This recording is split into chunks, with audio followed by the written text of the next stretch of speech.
Hi friends, வாங்க இன்னைக்கு நம்ம தமிழ் குக்கிங் கிச்சனில் என்ன செய்ய போகிறோம்னா பேச்சுலர் சாம்பார் தாங்க. இது ஈஸியாக செஞ்சு முடிச்சிடலாம். பிகினர்ஸ் கூட கற்றுக்கலாம். ஒரே பாத்திரத்தை வச்சு எவ்வளோ ஈஸியாக சிம்பிளாக செய்ய போகிறோம் அப்படிங்கிறது தான் இந்த வீடியோவில் பார்க்க போகிறோம். வீட்டில் ஒருத்தர் மட்டும் இருந்தோன்னா சமைக்க சோம்பேறித்தனமாக இருக்கும், ஆனால் பசிக்கும். அந்த நேரம் நீங்கள் இதை ஈஸியாக செஞ்சிடலாம். வாங்க இதை எப்படி செய்கிறதுன்னு வீடியோக்குள்ளே போய் பார்க்கலாம்.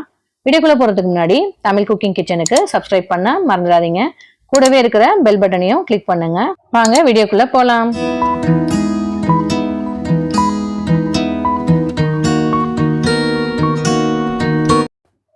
ரொம்ப ஈஸியா இதை எப்படி செய்யறதுன்னு தான் பார்க்க போறோம். ஒரு குக்கர் எடுத்துக்கோங்க. அதுல துவரம் பருப்பு 5 ஸ்பூன் அளவுக்கு எடுத்து அதை கழுவி சேர்த்துக்கோங்க. இதுக்கு 1.5 கப் அளவுக்கு தண்ணி விட்டுக்கோங்க.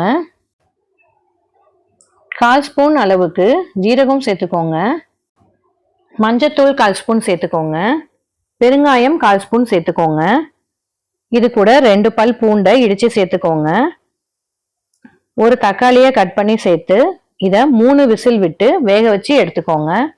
பாருங்க, நல்லா வெந்துருச்சு. பருப்பும் நல்லா மசிஞ்சு வந்துருச்சு பாருங்க. இப்போ இதில் நம்ம காய் சேர்த்துக்க போகிறோம். உங்ககிட்ட என்ன காய் இருக்குதோ அதை சேர்த்துக்கோங்க. நான் 4 துண்டு முருங்காயும் 1 கத்திரிக்காயும் சேர்த்துக்கிட்டேன். நீங்கள் எந்த காய்னாலும் இதெல்லாம் சேர்த்துக்கலாம். கொஞ்சமாக தண்ணி விட்டுக்கோங்க. 1/4 ஸ்பூன் அளவுக்கு மிளகாய்த்தூள் சேர்த்துக்கோங்க. 1/2 ஸ்பூன் அளவுக்கு மல்லித்தூள் சேர்த்துக்கோங்க. தேவையான அளவு உப்பும் சேர்த்துக்கோங்க. இதை நல்லா கலந்துட்டு பாருங்க, ஒரு கொதி வந்துருச்சு. இது கூட 1 கரண்டி அளவுக்கு புளியை கரைச்சி வச்சிருக்கேன். அந்த தண்ணியை சேர்த்து குக்கர்ல 1 விசில் விட்டு இறக்கிக்கோங்க. காய் நல்லா வெந்துடும். இப்போ ஒரு கடாய் வச்சுக்கோங்க.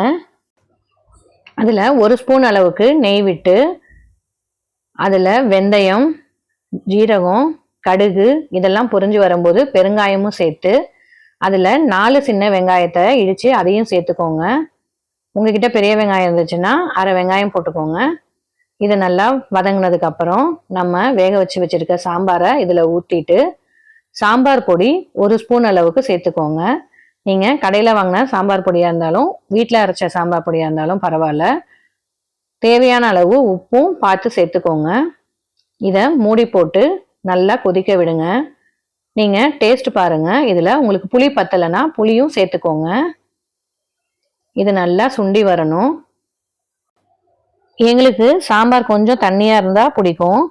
உங்களுக்கு எந்த பதத்தில் பிடிக்குமோ அந்த அளவுக்கு சுண்ட விட்டு இறக்கிக்கோங்க. கூடவே மல்லித்தலையும் 1/2 பச்சை மிளகாயும் நான் வாசத்துக்காக சேர்த்துருக்கேன். இது ஆப்ஷனல் தாங்க. உங்களுக்கு தேவையில்லைன்னா இதை ஸ்கிப் பண்ணிடுங்க. பேச்சுலர் சாம்பார் ரெடி ஆயிடுச்சு. இது உங்களுக்கு பிடிச்சிருந்துச்சுன்னா செஞ்சு பாருங்க. உங்கள் ஃப்ரெண்ட்ஸுங்களுக்கும் ஷேர் பண்ணுங்க. Thank you friends.